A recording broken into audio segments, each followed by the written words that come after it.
It is easy for everybody to give ideas.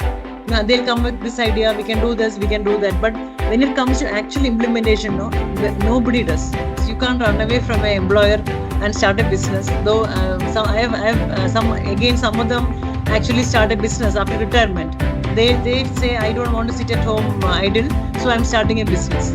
So normally such businesses don't grow. You should start teaching entrepreneurship from 8th grade. So that is till it can go up, because the school's children, they are very they are the ones who actually imbibe a lot of information, and they really look forward, and they have aspiration also.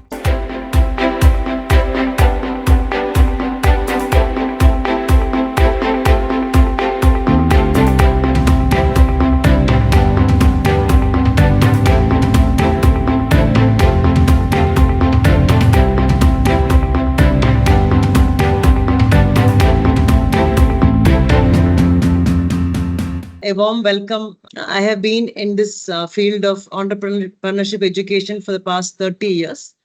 It's just by chance that I happen to be in entrepreneurship because my PhD happened to be in women entrepreneurs. So after doing my PhD in women entrepreneurs, naturally I got an interest into this area. And I was working in Bombay and Chennai before. And while working in Bombay, I had to set up the incubation center at my college, and that is where I got interested into this area and nurturing, young minds, young ideas into businesses. And I was part of NEN, National Entrepreneurship Network, and I have also been trained as a mentor and an educator under NEN, and that is where I understood that teaching entrepreneurship is not easy. It is not for everyone. And this can be the most boring subject, or this can be the most interesting subject as well. So here what I'm going to present to you is how to make this subject very interesting. And I'm going to share with you exactly what I do in the class. So while teaching entrepreneurship, I have understood that it is a hands-on learning course. It is nothing theory in this. You can't read it from a textbook. You cannot make PPT slides, and you cannot teach. It doesn't work that way. So I will take you through my journey as an entrepreneurship teacher and how effective it was. This model that I'm going to share with you was the most effective model, and which actually made students also inculcate the the spirit of entrepreneurship and future. Maybe not immediately after passing out, but after a few years, many of them became entrepreneurs, and they always quote this course as their first initial introduction to entrepreneurship. So I will start with my pedagogy that I have always followed. Yeah, so as I told, there's always a saying, entrepreneurs are born, not made. Then what can we do as teachers? It is very difficult. Because to become a successful businessman, you don't need to learn entrepreneurship. We know examples of many great business people who have not learned much, but has been successful in their business activities. So what is it that actually makes them actually successful? So that is where this hands-on learning matters. So we believe in hands-on practical learning and not theoretical learning for entrepreneurship. And being a teacher, I also know that we have the limitations of syllabus, classrooms, and hours. How many hours to teach? This is all given to us. So within this limited framework, what can we do to make this course very interesting, at the same time to create some entrepreneurs after they do the course? So this is my flow of session topics, and my whole session. Whether the syllabus is there, the syllabus could be, like normally all universities have syllabus of, introduction to entrepreneurship, types of entrepreneur, and all these are there in every syllabus. And then they go into business plan, business model. So, but then I align my topics in this way, in these 5 parts. So the first part is, of course, the introduction part, which they need to know what is entrepreneurship and, our Indian ecosystem. And then the second part is the most interesting part which we create, that is idea generation and design thinking. So this is where the student actually starts. Every student will have a business idea with the student. So from the second part, it is a journey of the student parallelly with the course. And then the third part, we do the idea evaluation, and then we do the business model and the business plan. So in between, if the syllabus has something else, you can always add those topics in the from the syllabus in this model. But the base has to be the framework of this entrepreneurship course has to be these 5 parts. And this is where the actual, I would say, the effectiveness of entrepreneurship teaching comes across. So I will take one by one.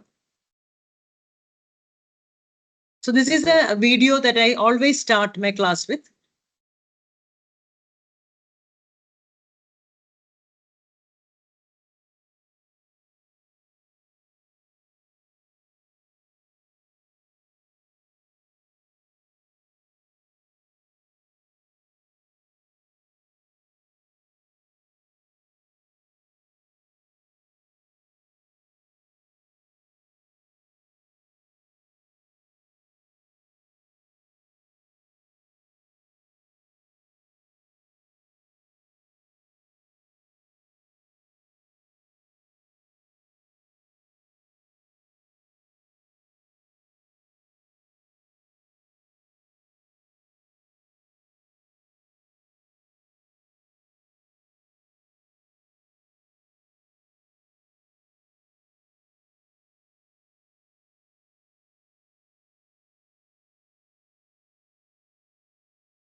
Yeah. So the video that we just saw, it talked about as a kid, when everything was possible in our we believed that everything was possible, and this same mindset an entrepreneur should have.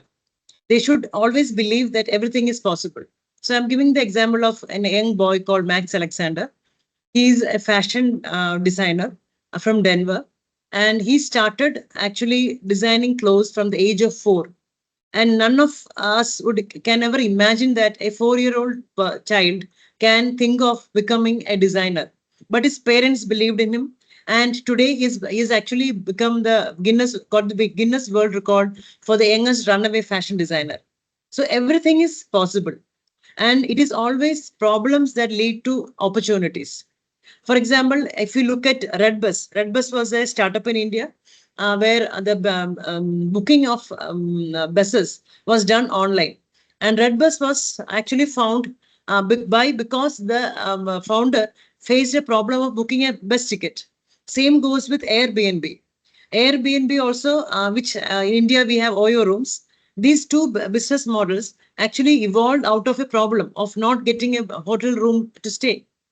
So many times what we find is the problems that we face, there are under every problem or beneath every problem there is a huge opportunity for an entrepreneur, and this opportunity actually comes in disguise for an entrepreneur. And that is what we need to tell the students also, that every problem that we see in the world is an opportunity. And every successful business has always worked that way only. So the businesses currently that we see, whether it is Uber, Ola, or they all solve a big problem for us. So that is the underlying concept of entrepreneurship nowadays. So normally I usually start the class with this. And then we go into the introduction part. So here we talk about the growth of entrepreneurship in India. So here India, as all of you know, is in a rapid stage of startups and growth of startups with over 1.5 lakh recognized startups by Jan 2025. As per the study by NASSCOM, the startup landscape in India is projected to generate over 1.5 million rupees direct and 1.5 million direct employment opportunities by 2025. And India has the third largest startup ecosystem in the world, expected to witness year-on-year growth of consistent growth, annual growth of 12 to 15%. So these three data that is given here shows us the the growth of entrepreneurship in India. And this is especially because the government is supporting entrepreneurship growth in a big way. So the startup ecosystem or the entrepreneurship ecosystem, the subsidies, the government's grants, and even the education, the entrepreneurship education that is taking over every school and college is all because of the government supporting the ecosystem to develop. So instead of becoming what do you call, seekers, we are going to create job creators. We're going to make job creators of our students. Our students need not be job seekers. They can be job creators and thereby create and develop our country. And with the Make in India government program also, this is being encouraged. So this is the best time for any startup or an entrepreneur to be in India because there's that much support is given by the government. Now, then we move into say what is entrepreneurship. So it is nothing. Entrepreneurship is a process. It's a process of designing, launching, and managing a small new business or venture. So anybody who manages or who starts or who actually designs a new business or a venture can be called an entrepreneur. Now this can be a small business like the small retail kirana stores, retail stores, or even a beauty parlor or a gym. All these are also small business entrepreneurs.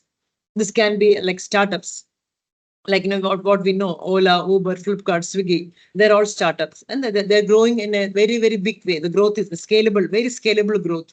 They also come under entrepreneurs. Large companies, which is like Reliance, Tatas, they also come under they also come under category of entrepreneurs. And then we also have another category called social entrepreneurship, wherein World Health Organization or a Gandhi Bhavan in Kerala, where also these are the places where NGOs, so all non-government organizations who come under social entrepreneurship are also part of entrepreneurship. So we have multiple types of entrepreneurs, but they all actually come under this term entrepreneurship. Now we move into who is an entrepreneur. So now then when we discuss about entrepreneurship, we know it's a process. Then who is an entrepreneur? So entrepreneur is taken from the French word entreprendre, which means to undertake. So Webster Dictionary explains a term entrepreneur as the one who organizes, manages, and assumes the risk of a business or enterprise. So again, here, the most important word is risk. So somebody who manages, organizes, but also takes the risk of a business or enterprise is an entrepreneur. Now, why this risk word is very important is because when anyone starts a business or becomes an entrepreneur, there is always a risk of failure. So you don't know. You may have everything in place. There is a market. You make the best of the best product and you launch the product. But your calculations can always go wrong.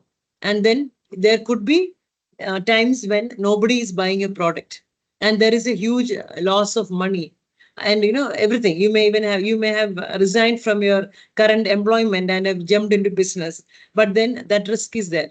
You have lost everything, like your money, your job, and then you are not able to succeed. So this is a huge risk that actually prevents people from jumping into entrepreneurship. And this is a reality also. But then after doing the course, while doing the course, we teach the students how to avoid. It means risk can't be avoided. Risk is there, but risk can be managed.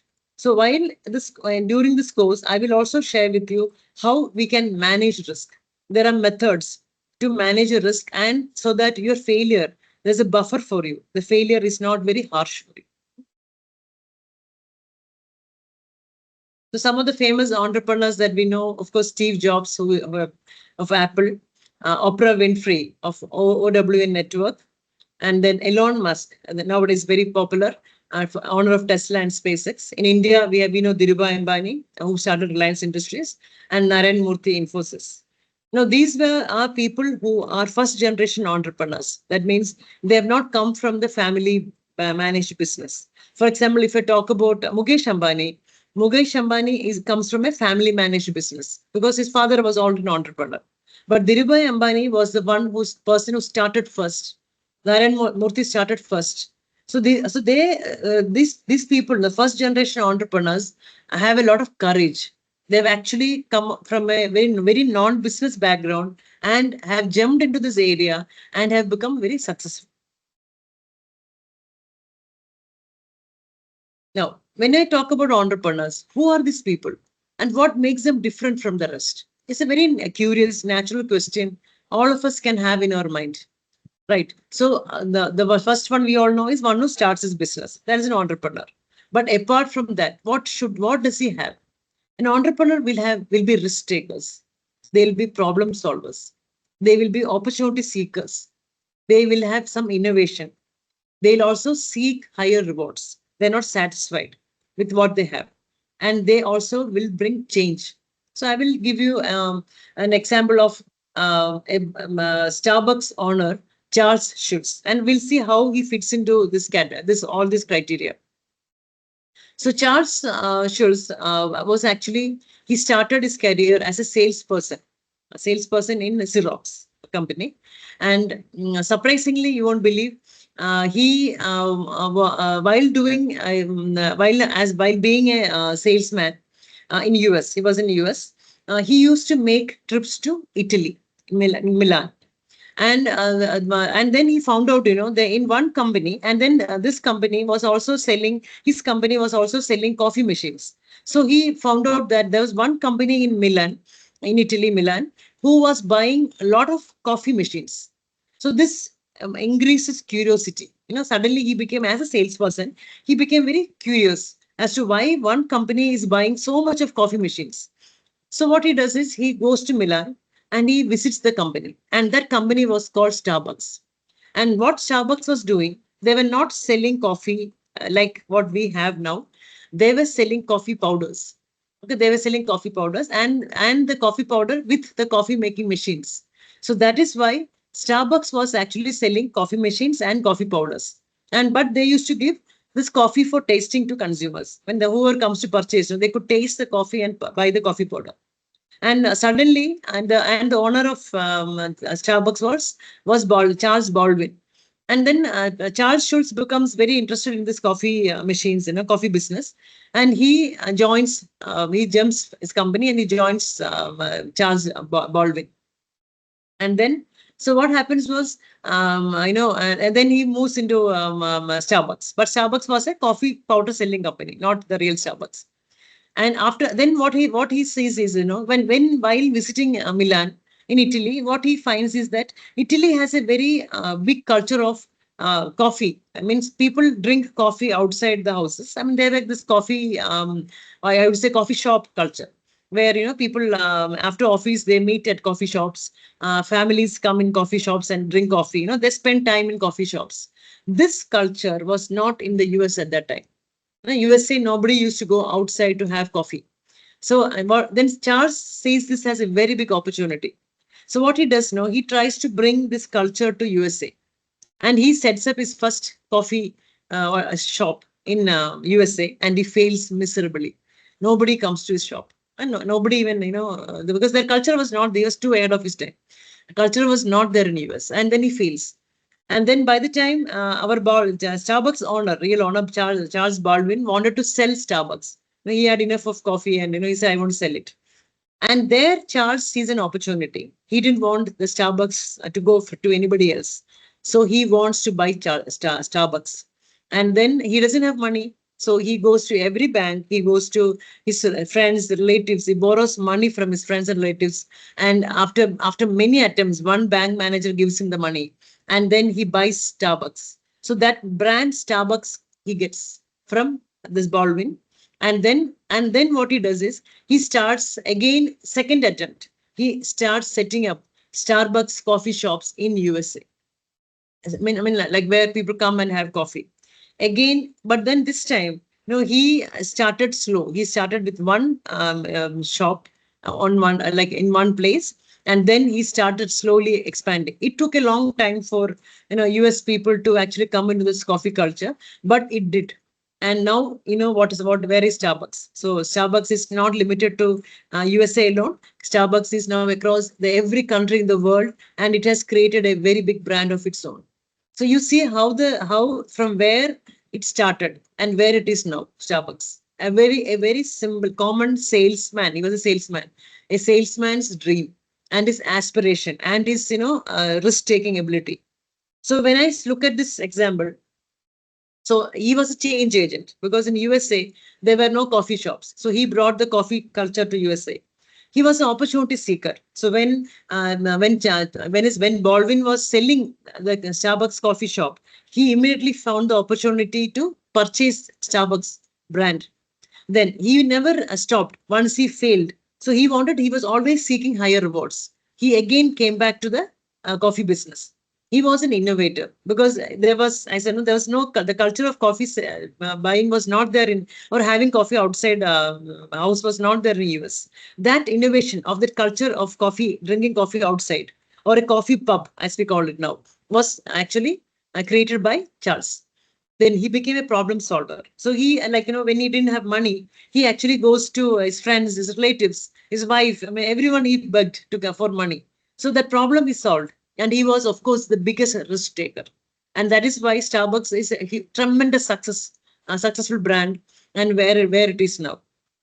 So the same, so we have very multiple actually case studies of entrepreneurs who have not given up. Nike is one again, another case study like this. Phil Knight. Phil Knight was a college student in US, and he makes the shoe with a waffle iron. You know what is a waffle iron? So where we make waffles. So he makes the sole of a shoe, a rubber shoe. He puts rubber in waffle iron, makes it very soft, and that sole he puts in a shoe, and he makes this. The kids first in his college and college sports event, he asked the runners to wear the shoe and run, and then he finds that the runners found that shoe very easy to run because till the time the shoe soles were very hard and very heavy, and when the moment it was made lighter, it was fun. They had a they were becoming winners, these runners. And then they introduced Nike to sports event and then the Olympics, and then thereby that is how the Nike journey started, just from a college, I would say, garage. That is where the Nike brand was born, and where Nike is now. So every successful business, every successful entrepreneur actually has all these qualities that is shown here, and that is how they have actually become so successful and such a good brands in the world. Now, when I talk about successful entrepreneurs, I should also remind you that only 2% of ideas actually succeed, remaining fail. And why do they fail? They fail mainly because of lack of experience or lack of experience. I mean, like human resource, people are not experienced. For example, somebody is not technically sound and they start a business in technology. That doesn't match. Then the major problem which people face is poor financial management. They do not know how to manage money, and so when they start the business, they start spending in the hope of getting returns, which never happens, and then suddenly they are at a loss. And then third is I would say, rapid growth. Like, you become suddenly, you're over ambitious and you want to grow so fast. You start 10 branches at one day, or in a month, you start 10 branches across India. And then so you can't manage all 10. So you have to have a slow start. First, establish one branch, then you move for growth. You can't grow all of a sudden. That is also one wrong reason, one reason for failure. Then network. So you don't talk to people. Like, you're very what do you call closed person, and then you don't like networks, you don't like to go and then without a network you cannot have business. Your network is your net worth in business. You need to have connections, you need to have your linkages. That is how the business works. And of course the last one is the weak marketing. So some people can't sell, and so sales is a very big part of any entrepreneur. You should be able to sell the product that you make, and or the idea that you actually have. So that is extremely important. Otherwise, your business can definitely be a failure. So these are some of the major reasons for failure of business ideas. So this is the first part was over. First part was actually I said in the introduction about India, then about entrepreneurship, about entrepreneur, and then we move into the qualities of entrepreneur, and we discuss some case studies. Now we are going to the second part. This is where the student gets involved. So till here the student was listening or was paying attention to the class. Now the second part onwards, what we do is you give them some techniques of idea generation. You teach them techniques of idea generation, and then you start involving them in the idea generation process. So normal idea there are multiple idea generation techniques available for us, but the one very common thing nowadays, most common use is design thinking.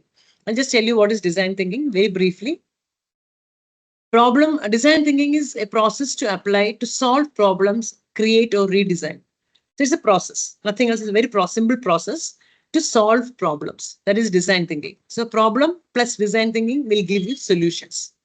Now, what are the steps in a design thinking process? So we have only very simple 5 steps. First one is empathize, then define the problem, then ideate, then build the prototype, and then test it. So here in these 5 steps, the first step is the most important step. That is empathize. So before you start developing a product, you are defining the problem, you need to find out the users. Who is using the product or the service? What problems are they facing? Once you understand that, then only you go and look at the problem, define the problem. Then once the problem is clear, then you start coming out with ideas of solution to the problem. And then pick up the best idea and make a prototype of the idea, and then you do the test it. So this is very, very simple process. And so this is a very successful process which is applied across any field of management and business.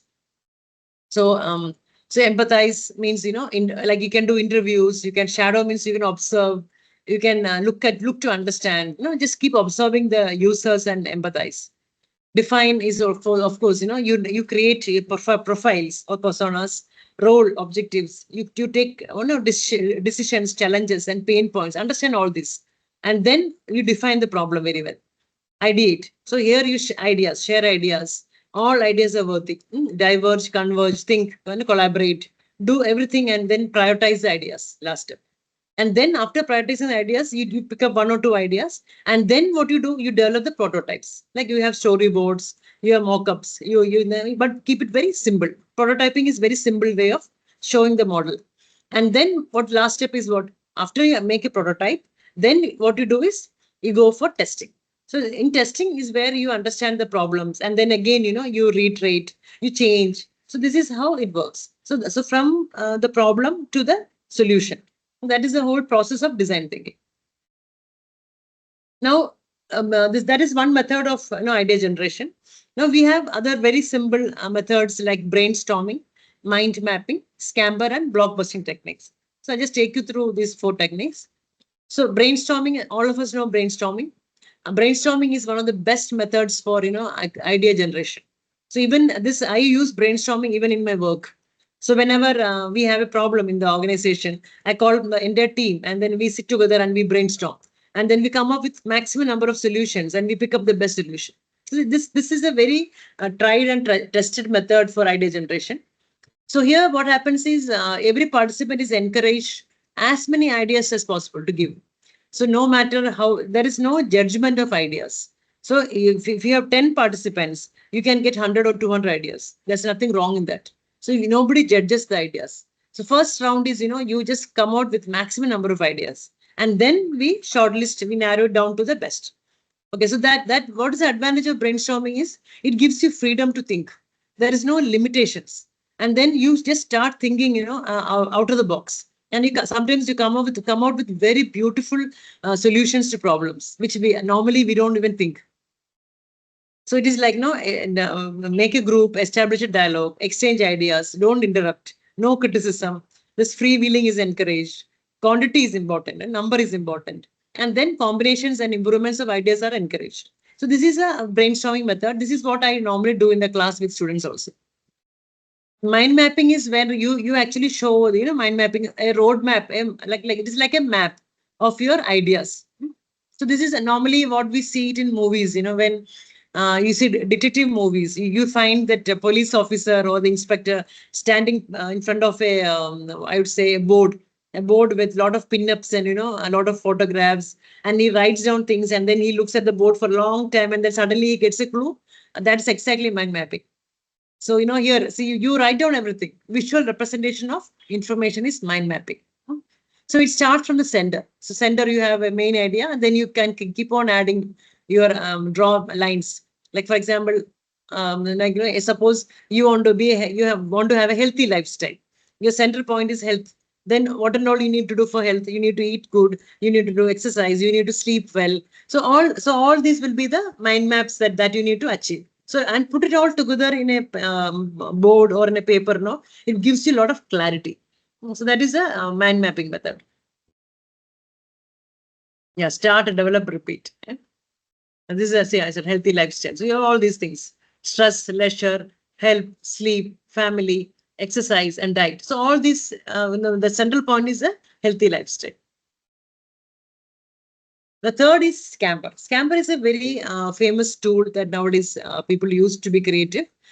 So Scamper stands for substitute, combine, adapt, magnify or modify, put to other uses, eliminate, and rearrange. So first one is substitute. So when I have a product, can I substitute this product with something else? That can give you an idea. Is there any substitute for this product?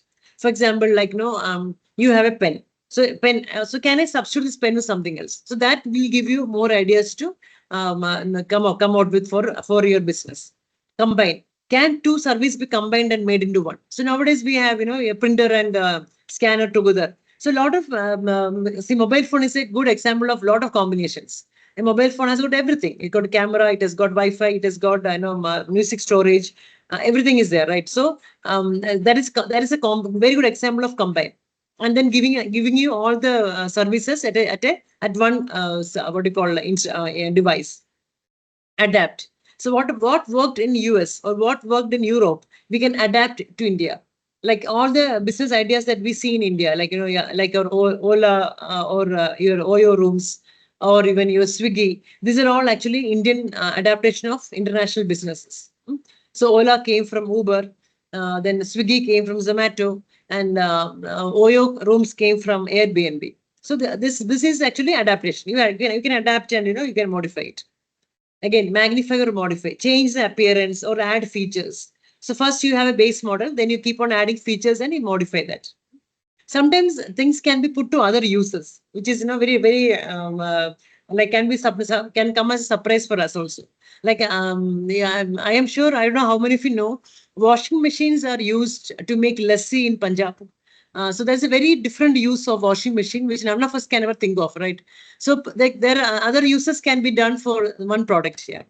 Then third next is eliminate. So you can get rid of things like you remove you keep the core function and remove the unnecessary functions, and then you thereby reduce cost also.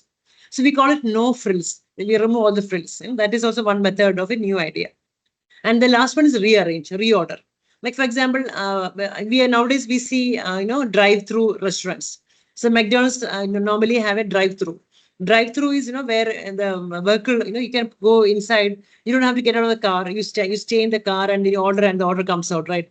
They have actually changed the order of service. You don't have to go to a restaurant and sit and order things, right? You can drive in the car, be in the car and get the things. So that is reorder the way service is given. This is each word stands for a new business idea which we can do. The fourth method is block busting techniques. And block busting means what? you are actually breaking. Busting is breaking the block. So we all have mental blocks for ideas. So these mental blocks are actually, we can break them into and then come out with new techniques.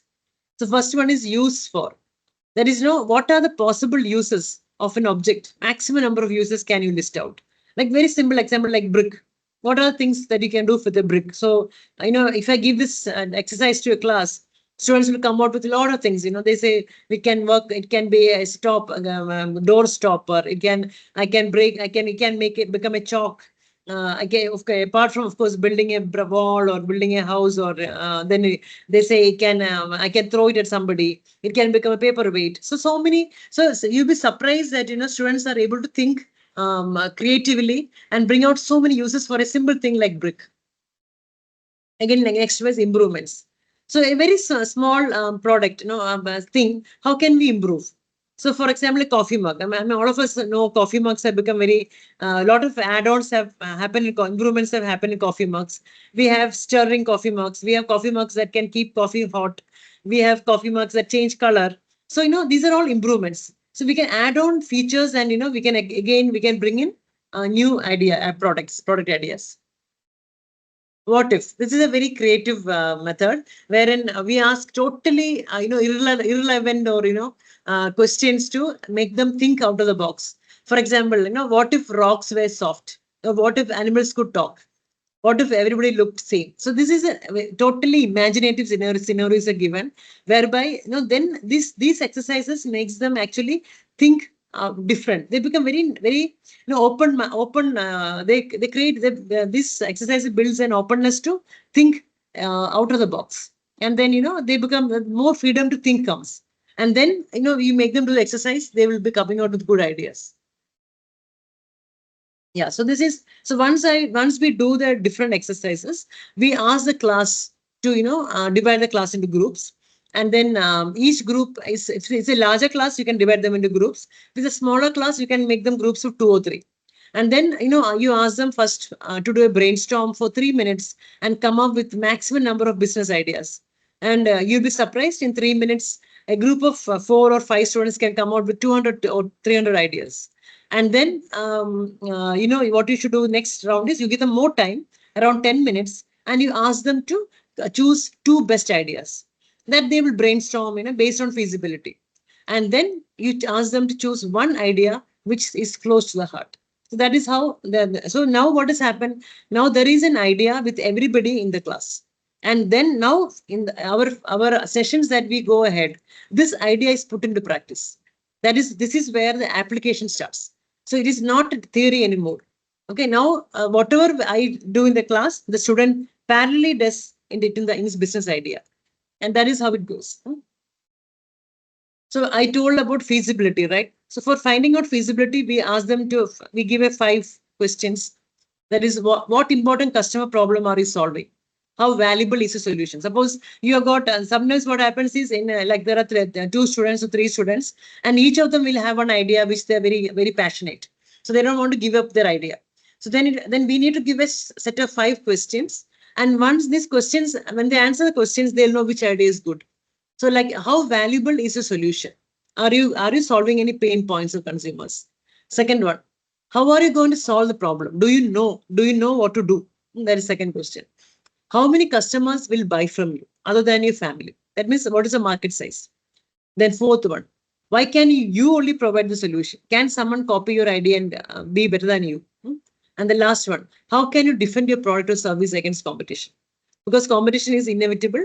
They will definitely copy your idea and start doing business better than you. So what is it that you can do to actually defend the competition? So we give them these 5 questions, and the idea which is coming closer, nearer to these questions are chosen.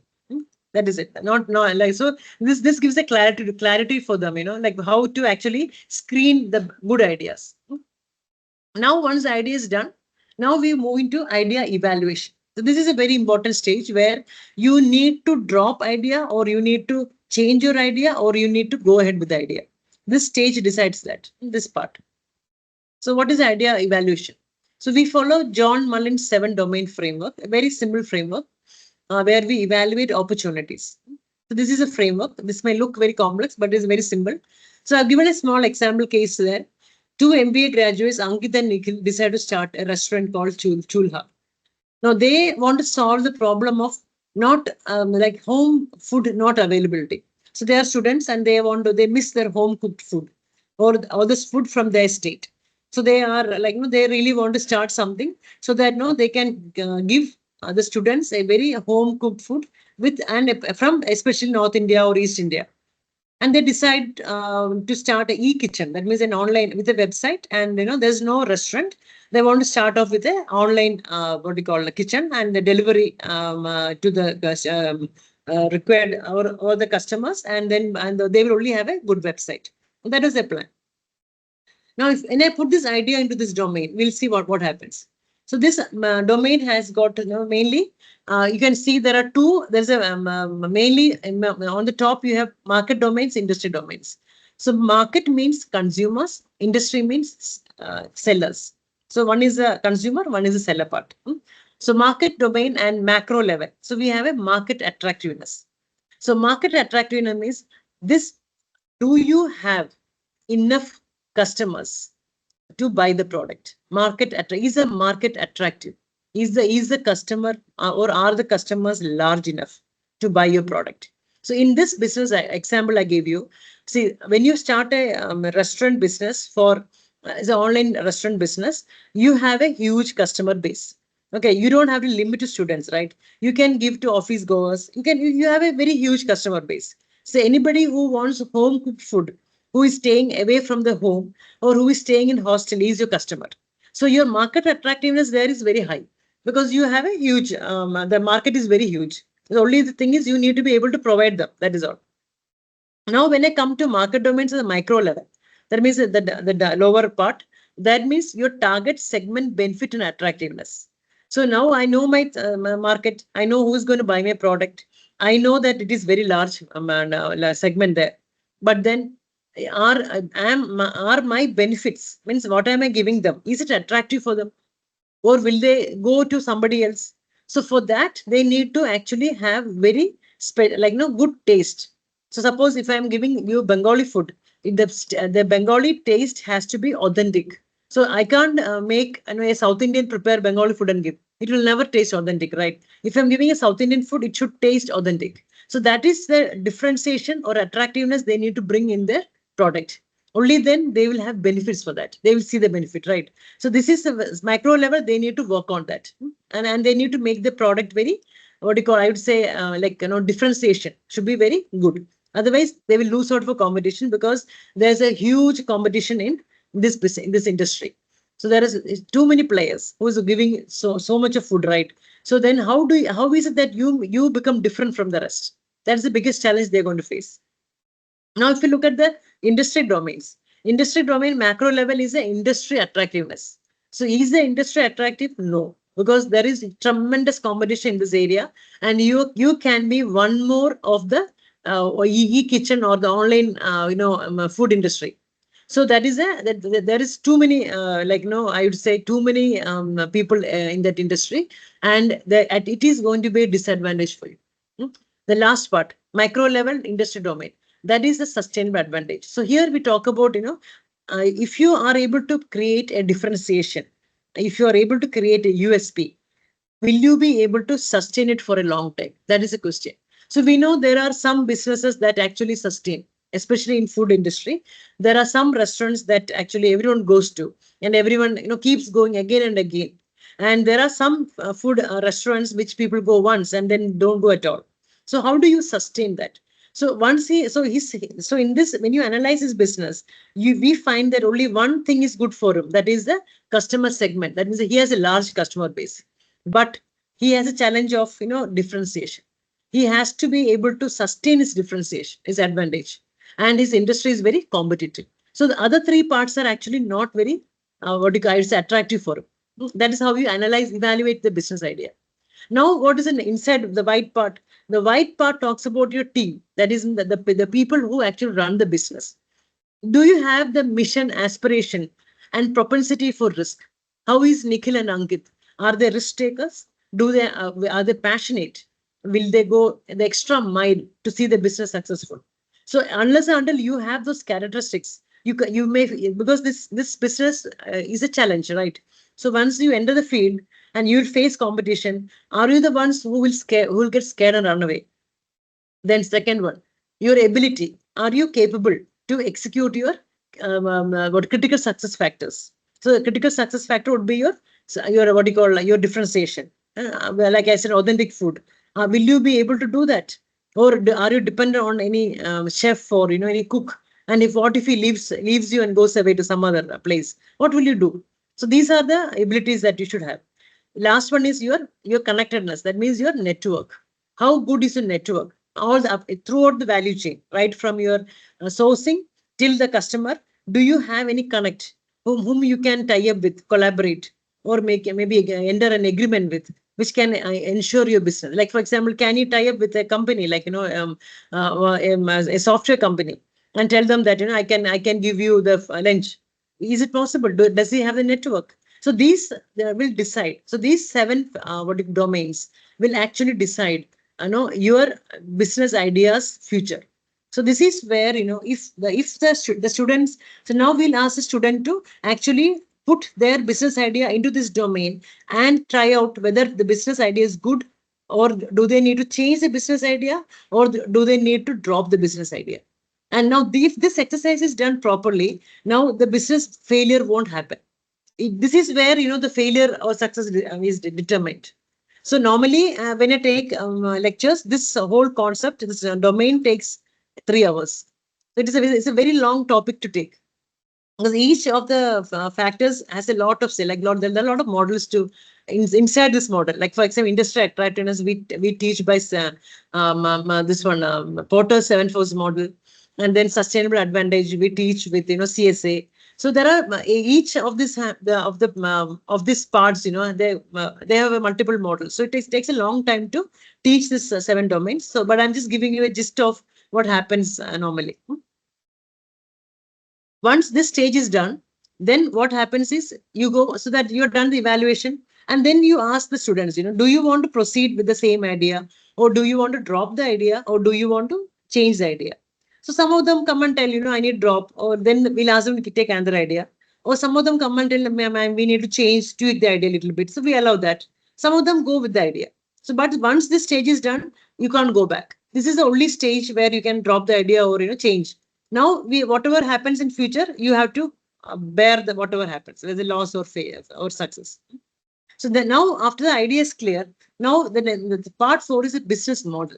In business model, so business model is again, this is where the money comes, where you look at the revenue and the, your cost. So cost and revenue actually comes here, and the profit. So mainly there are main 4 parts of business model. That is for whom, what are we giving, how are we doing it, and last one is what is the financial viability. So this is again a full lean canvas model that we do with them. The student has to put this idea into this model and tell us both the cost structure and the revenue structure. Now there are so first again the problem, what problem is he solving, and then what solution is he giving, then what are the key activities, that's very important, processes that is going to do. Suppose your idea is like, let us take the same chula example. So he's solving the problem of home cooked food, and what solution is giving authentic with different state food, right? What are the activities he has to do? He has to have a kitchen, he has to have a cook, he need to source materials, can he hire different cooks of different state, which will be very expensive for him? Where is his kitchen going to be? How is he going to deliver the food? So all these are his key matrices, activities, right? And then we look at his unique value proposition. Is he able to actually see when he says authentic? What is authentic? Is he able to actually communicate that authenticity through his products or services? So what message is he giving to the audience? That is very important. Then so do you have an unfair advantage? Like for example, are you the pioneer, or are this in Chula's case, he doesn't have any advantage. Customer segments, we already told, his customer segments are people who are living outside home. And then channels, how do you reach customers? So once the student writes down everything in each column, then he becomes clear as to what his business model is. And then once the business model is clear, then he need to write down the cost. So cost comes for all the activities that is happening, like whether you are having a kitchen or the space for the kitchen, the gas, everything. And then, the cooks, the employees, everything, the cost. And then distribution cost, logistics cost, advertising cost, everything cost you'll write down here. And then what is the revenue stream? Revenue stream is only one thing, that is the price that is going to charge for the food. So again, can he charge a high price? No, because there are competitors. So if he charges a high price, he's going to lose competitors. So how much price can he charge? So based on the cost, he can decide the price. Normally, company entrepreneurs charge a small margin, like we say cost plus pricing. So if your cost is for making a pen is 10 rupees, he may charge maybe 10% of or 20%, like, and sell it at 12 rupees. That is a normal method they use. But this is an exercise. Again, as I told, this will again take 3 hours to teach. And the student will then apply his idea into this business model. And always remember, after the idea generation stage, from there is a presentation. So after my class, the students will have to make a presentation, very quick presentation on their model. So they will write everything and they'll present it. So that the whole class also hears out. This is just theory, application goes that way. And now comes, once the business model is done, the last part is, of course, the business plan. So this is where, normally, that, we all we must have seen competitions calling for business plan and everything, right? But then the last stage, once the business model is clear, then you can go for the business plan, wherein you actually write the plan, and you can pitch it to the, your investors or the banks for funding. It's a written document detailing the proposed venture. So, but basic, what you need to know the product, service, who your customer, how will you reach the customer, why you, how will you defend your market, and how will we make money. This is the 5 things that a business plan should have.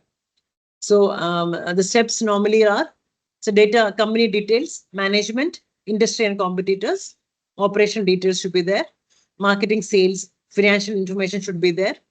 So this is how a business plan looks like. Executive summary, the company, management team, industry and market, operation part, marketing plan, finance plan, and risk and contingencies. And normally sometimes they also ask for plan B in this.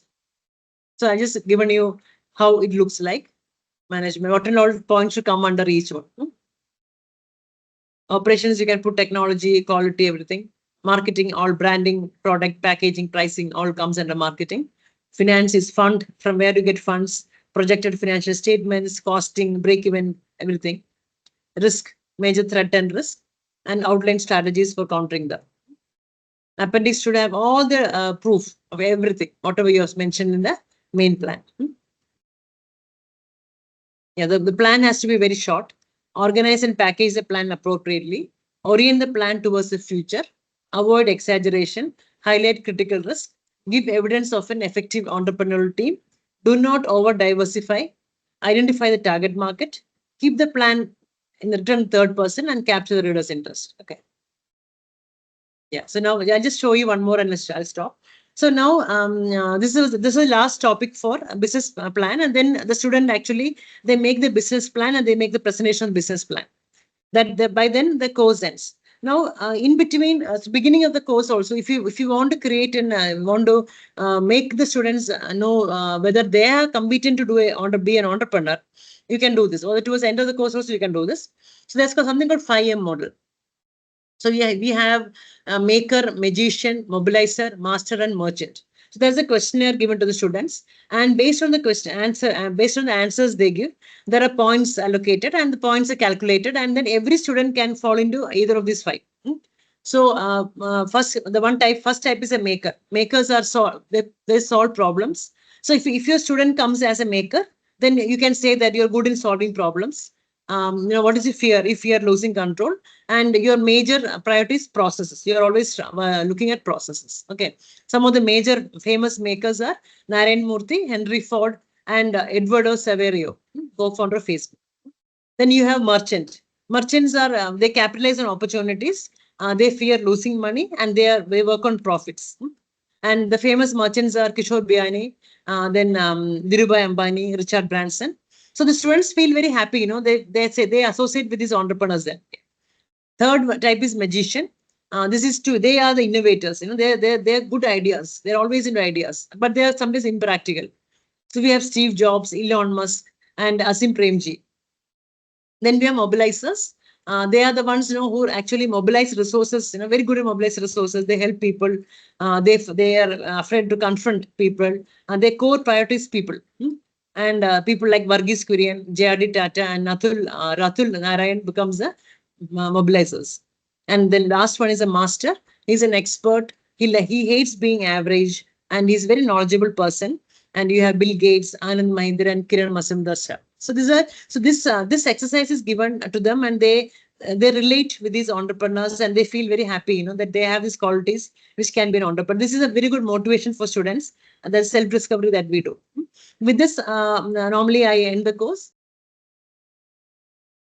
Yeah. Do you believe entrepreneurship should be taught as a mindset rather than just a business skill? And if yes, how can this be integrated into regular classrooms? Yeah. So, very nice question. Yeah, it is a mindset. I strongly believe that. Because the research also has proved, that it is your culture, and your society that actually, helps you become an entrepreneur. So, for example, in India, the fear of failure is very high in India. So, this fear of failure prevents Indians from becoming entrepreneurs. So if socially and culturally you create a mindset that failure is okay, it is okay to fail, then you'll have a lot of entrepreneurs coming in. And I think the second part of the question is, the society and as a culture, we need to really change the mindset of entrepreneurs. I mean, of people, so that entrepreneurship actually thrives. It's a 100% mindset thing. Yeah, you're very right. I totally agree that, because the wise is that only very few people become entrepreneurs, and not everybody. So it all depends on the mindset. And ma'am, you said that only 2% of ideas succeed. Yeah. So, like, how should educators encourage the persistence in students without discouraging them after failures? Good. Yeah. So after that, I mean, if you go, if you see any youth, you ask him to give a business idea, he will come out with 5-6 ideas. So the problem is in implementation. So it is easy for everybody to give ideas. They'll come with this idea. We can do this. We can do that. But when it comes to actual implementation, nobody does. So it is because implementation is the most toughest thing for a person. So, and that is where, half the businesses actually drop out at that stage, implementation stage, and the remaining ones who proceed, like I said, they have this, either knowledge of finance is poor, or marketing is poor, or, product knowledge is poor, technical knowledge is poor, or there is no network. So here, this is where the government actually can play a big role. Even educators can play a big role, where we can be mentors. So we can become mentors. Suppose somebody is good in finance, that faculty can become a mentor for these entrepreneurs, startups, and thereby give the finance knowledge. And even the government can take initiatives where, giving them support systems. Like you already have, like startup meetups and all happening, right? So these meetups help in building network and solving the problems. So it's only through a mutual collaboration, that we can solve this problem of failures. Yeah. And ma'am, there's another question from Sri Kumar. Some people get into business because they can't work under someone. So do such people thrive? No, I don't think so, because you can't run away from an employer and start a business. Though some I have some of them actually start a business after retirement. They say, I don't want to sit at home idle, so I'm starting a business. So normally such businesses don't grow. They may be very stagnant. They don't grow much, and they remain stagnant because this person will have some other source of income, and he's not a passionate entrepreneur. So he like maybe he will start a retail store, or he will do something, but it is never a growing business. The growth, and I would say that the scalability and growth actually comes if you are a passionate entrepreneur. So only then this comes. I mean that growth comes. Otherwise, you can be an entrepreneur. You can just remain like an entrepreneur without growth. We have seen many businesses that way also. Yeah. And like you also mentioned about studying entrepreneurs and their life. So do apprenticeship or under them help? Yes, definitely. that is a very good question, because if you are a student, a school student or a college student, you can always ask them to associate or do an internship with an entrepreneur. Suppose there is somebody who likes to get into logistics business, then he can actually work 1 month or 2 months in a logistics company as an apprentice or a trainee, and then thereby learn the business. So there he will learn the problems of the business, challenges of the business, as well as how to do it. So that's the best way. You should actually go ahead. You should actually get involved in the business, because otherwise, thereby you learn a lot, and you can actually not do the mistakes that a newcomer will do. And ma'am, Ruqayya has asked another question here. What ideal age or grade would you think is appropriate for teaching entrepreneurship as a course? Yeah, so I would say high school. So you should start teaching entrepreneurship from 8th grade. So that is till it can go up, because the school's children, they are very they are the ones who actually imbibe a lot of information, and they really look forward, and they have aspiration also. So you can actually start from high school, not an issue. I think it's already there, I think, in school syllabus nowadays. And ma'am, you mentioned more about the lessons that are suitable for higher education. So what about the school children? Like, what kind of training should be given to school students? Yeah, for school. So I have done one activity with school, which I'll share with you here, which was very successful. So we used to go to schools and we do a 50 rupee exercise. That means we ask the children to bring things worth 50 rupees from home or from and then we put up tables in the classroom, and we ask them to sell it. And surprisingly, every time we did it, they were so excited, and that's the day they understood. Okay, we can actually make money more by investing 50. I can make 100 or 150. So they may bring lemon and sugar, and then they make lime juice and they sell it. So that is how then I understood at this stage. It was so important for them to learn about entrepreneurship, which we, as in India, we don't focus much on the school level. We focus more on the college level. But I always feel this should start from school. And there's another question from Dr. NS. Like, does a mentor also matter? Yes. Always entrepreneurs will have mentors. Even any startup person you take, they will always have mentors. Mentors are very, very important, because they can, as I said, like they can tell you, and mentors normally tell you on your face, like what you're doing wrong, what you're doing right. Because entrepreneurs become very passionate for their ideas. And then it is like the baby, and then they'll never listen to if you say something wrong about the idea, they feel very offended. But when a mentor tells you, the person tend to listen. So mentors are very important. Yeah.